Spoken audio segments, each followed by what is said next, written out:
प्रिय छात्रों, आज मेरे व्याख्यान का नया विषय है डिंगल और पिंगल भाषाएं, संक्षिप्त परिचय। एमए हिंदी पूर्वार्ध के प्रश्न पत्र, हिंदी साहित्य का इतिहास और इतिहास में प्रथम कालखंड, आदिकालीन हिंदी काव्य धारा, इस पृष्ठभूमि में डिंगल और पिंगल भाषाओं के नाम की चर्चा होती। डिंगल और पिंगल ये बड़े लोकप्रिय नाम हैं और महत्वपूर्ण यह भी है कि पाठ्यक्रम के साथ साथ विभिन्न प्रतियोगी परीक्षाओं में भी डिंगल और पिंगल से जुड़े हुए लघु और दीर्घ उत्तरीय प्रश्न बहुधा पूछे जाते हैं। विद्यार्थियों, आइए डिंगल और पिंगल भाषाओं के संक्षिप्त परिचय को समझने की कोशिश करें। डिंगल शब्द का अर्थ पश्चिमी राजस्थानी या मारवाड़ी शब्द की भाषा के लिए प्रयुक्त हुआ है। इस शब्द का मारवाड़ी भाषा के लिए भी प्रयोग किया जाता है और साथ ही उल्लेखनीय है कि इस भाषा का सर्वप्रथम प्रयोग बांकीदास और उनके वंशज बुद्धा जी के द्वारा किया गया। संवत 1872 में बांकीदास की एक रचना है कुकवि बत्तीसी।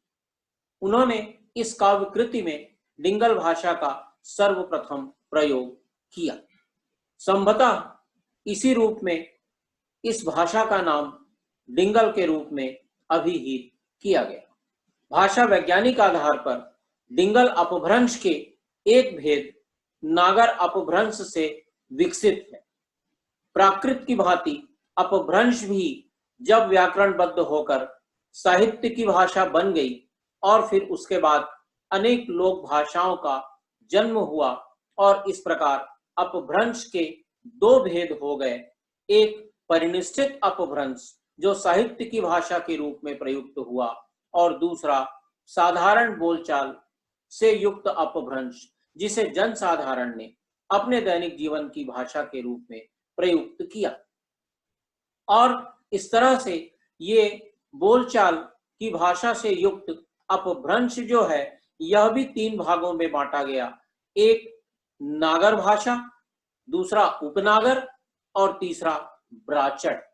और इसी नागर अपभ्रंश से पश्चिमी राजस्थान की साहित्यिक भाषा डिंगल का विकास विद्वानों ने माना है, स्वीकार किया है।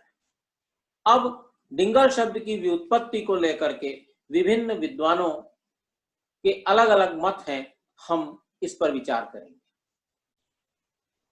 विद्यार्थियों, आइए व्याख्यान के दूसरे चरण में डिंगल भाषा की उत्पत्ति के संबंध में विभिन्न विद्वानों के क्या अभिमत हैं, इस पर विचार करें।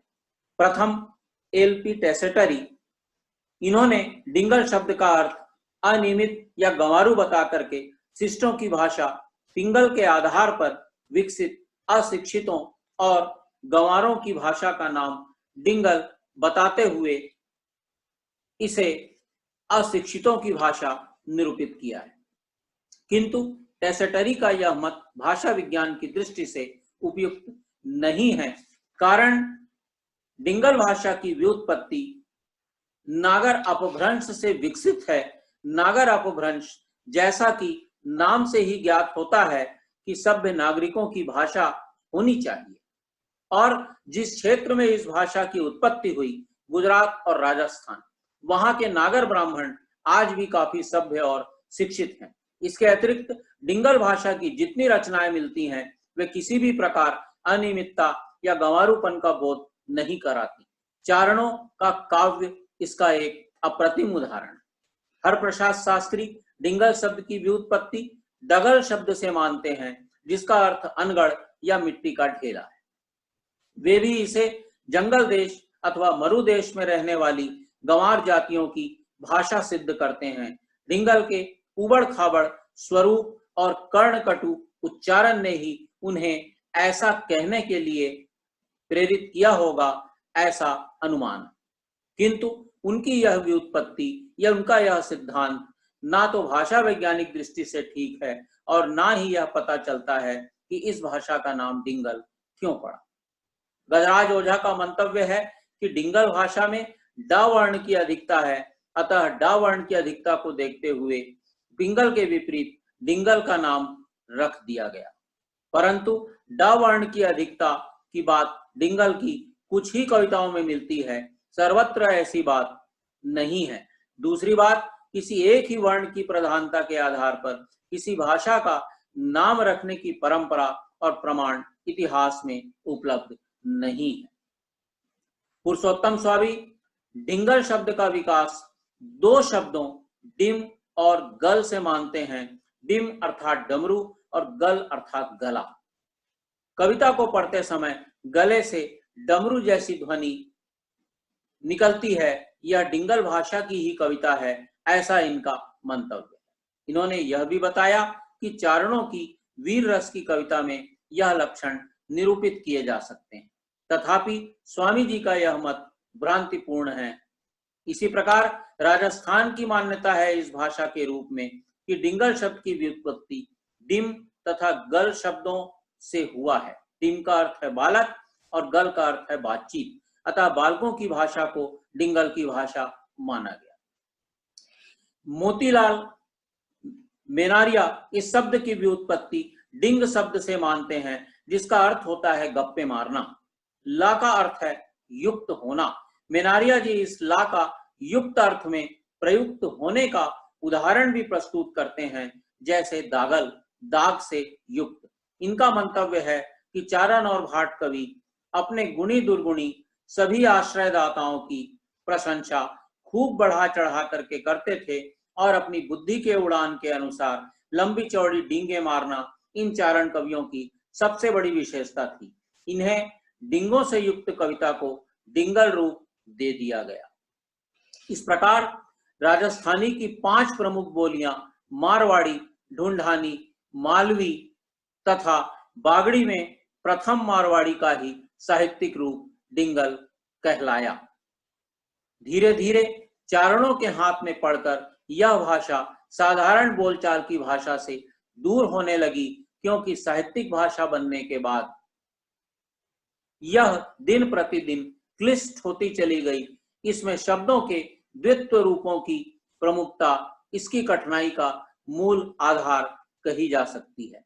राजस्थानी चारण कवियों के हाथों में पड़कर यह भाषा दिन प्रतिदिन बनावट से युक्त होती चली गई। चारणों ने इसका रूप निर्माण संस्कृत, प्राकृत, अपभ्रंश, अरबी तथा फारसी सभी भाषाओं के शब्द और उनकी प्रकृति को लेकर के किया।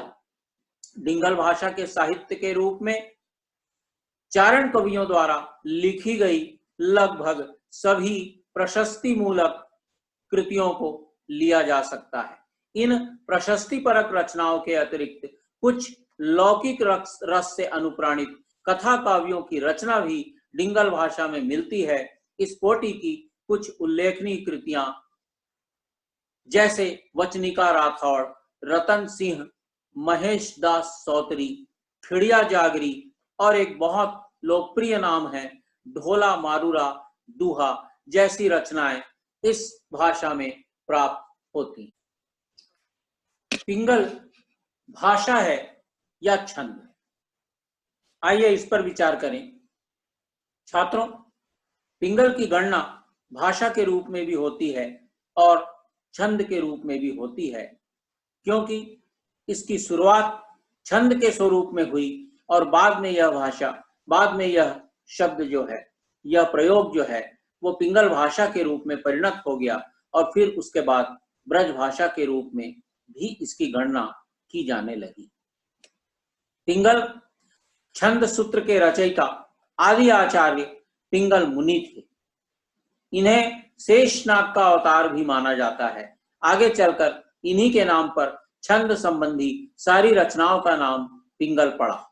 ये पिंगल ग्रंथ प्रायः संस्कृत में थे। बाद में इन्हीं के अनुकरण पर प्राकृत और अपभ्रंश में भी छंद शास्त्र के अनेक ग्रंथ का निर्माण किया गया और इस परंपरा में एक लोकप्रिय और प्रख्यात रचना मिलती है जिसका नाम है प्राकृत पेंगलम। प्राकृत पेंगलम यह छंद शास्त्र इस परंपरा का अंतिम ग्रंथ माना जाता है। पिंगल शब्द का व्यवहार प्रायः उपर्युक्त अर्थ में ही होता रहा। इसका व्यवहार एक भाषा के रूप में कब से हुआ, इसके कोई निश्चित प्रमाण आज तक प्राप्त नहीं होते। फिर भी राजस्थानी चारणों ने इसे पिंगल भाषा कहा है। यह बाद में विकसित ब्रज भाषा के रूप में गतिशील हुआ। ऐसी स्थिति में यह निश्चित करना आवश्यक हो जाता है कि ब्रज भाषा में डिंगल और पिंगल का प्रयोग समान रूप से किया गया है या नहीं। कहीं कहीं तो दोनों प्रकार की भाषाओं में इतनी समानता है कि इन्हें अलग कर पाना या डिंगल को अलग पहचानना, पिंगल को अलग पहचानना यह नामुमकिन हो जाता है। डॉक्टर रामकुमार वर्मा डिंगल और पिंगल में भेद करते हुए यह प्रतिपादित करते हैं कि डिंगल राजस्थानी चारणों की काव्य भाषा थी और पिंगल मध्य प्रदेश की सौरसेनी अपभ्रंश की परंपरा में विकसित काव्य भाषा थी। वे लिखते हैं कि सौरसेनी अपभ्रंश से उत्पन्न ब्रज बोली में साहित्य की रचना 12वीं शताब्दी से प्रारंभ हुई। उस समय इसका नाम पिंगल था। वह राजस्थानी साहित्य डिंगल के समान मध्य देश की साहित्यिक रचना का भी नाम था। मुंशी देवी प्रसाद डिंगल और पिंगल दोनों ही भाषाओं की प्रगति का उल्लेख करते हुए यह प्रतिपादित करते हैं कि राजस्थानी चारणों की कविता उच्च स्वर में पढ़े जाने के कारण डिंगल कही जाती थी और ब्रज भाषा की कविता मंद स्वर तथा धीमी गति से पढ़ी जाने के कारण पिंगल कहलाती थी। उनकी स्थापना यह मारवाड़ी भाषा में गल्ल शब्द का अर्थ बात या बोली है। डिंगा लंबे या ऊंचे को और पांगला पंगु या लूले को कहते हैं। चारण अपनी मारवाड़ी कविता को बहुत ऊंचे स्वरों में पढ़ते थे और ब्रज भाषा की कविता धीरे धीरे मंद स्वरों में पढ़ी जाती थी, इसलिए डिंगल और पिंगल संज्ञा हो गई। दूसरे शब्दों में ऊंची और नीची बोली की कविता को ही डिंगल कहा जा सकता है, परंतु मुंशी जी का यह मत ना तो भाषा वैज्ञानिक है और ना ही तथ्यों पर आधारित है और ना ही भाषाओं की वास्तविक प्रगति को लेकर के ही प्रतिपादित किया गया है। कोई भाषा ना तो एकदम कठोर हो सकती है और ना ही पूरी तरह से कोमल।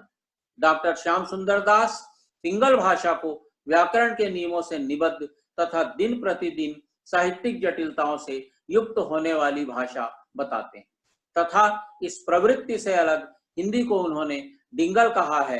पिंगल भाषा में उस समय वे विद्वान रचना करते थे जो अपने ग्रंथों में संयत भाषा तथा व्याकरण सम्मत प्रयोग के लिए निर्वाह में सक्षम होते थे। इन विभिन्न विद्वानों की सम्मतियों को निरखते परखते हुए कहा जा सकता है कि पिंगल कही जाने वाली भाषा कभी डिंगल के ही समवर्ती रही होगी, डिंगल के ही समीप रही होगी, परंतु धीरे धीरे मध्य देश की बोलियों के प्रभाव से उसने अपना एक पृथक रूप विकसित कर लिया और आगे चलकर यही ब्रज भाषा कहलाई। डॉक्टर सुनीति कुमार चटर्जी का कथन है कि ब्रज भाषा पुरानी सौरसेनी की सबसे महत्वपूर्ण शुद्ध प्रतिनिधि है। हेमचंद्र के व्याकरण के अपभ्रंश दोहों की भाषा इसकी पूर्व पीठिका कही जा सकती है। भाषा, प्रकृति और रूप निर्माण सभी दृष्टियों से आचार्य हेमचंद के दोहे ब्रज भाषा की प्रकृति और प्रवृत्ति दोनों कहे जा सकते हैं। जहां तक भाषा के पिंगल नामकरण का प्रश्न है, वह छंद शास्त्र के आदि प्रणेता आचार्य पिंगल पुनी के नाम के आधार पर ही पड़ा होगा। पिंगल शब्द आज भी शास्त्रीय का वाचक समझा जाता है। इसी शास्त्रीयता को आधार बनाकर चलने वाली उस समय की भाषा को पिंगल कह दिया गया होगा। जैसे वैदिक भाषा छंद प्रधान होने के कारण छांदस कहलाए, उसी प्रकार यह भाषा भी पिंगल के नाम से संबोधित की गई होगी। यही व्याकरण सम्मत और नियमानुकूल विकास प्राप्त करने वाली शास्त्रीय भाषा आगे चलकर ब्रज भाषा के रूप में विकसित हुई और पूरे एक युग तक मध्य प्रदेश में रचित हिंदी साहित्य की काव्य भाषा के रूप में प्रतिष्ठित स्थान प्राप्त करती रही। परवर्ती काल में इसका विकास ब्रज भाषा के रूप में हुआ। छात्रों, मैं अपने व्याख्यान को यहाँ विराम देता हूँ और नए विषय के साथ पुनः आपसे भेंट होगी। सुनने के लिए धन्यवाद, आभार।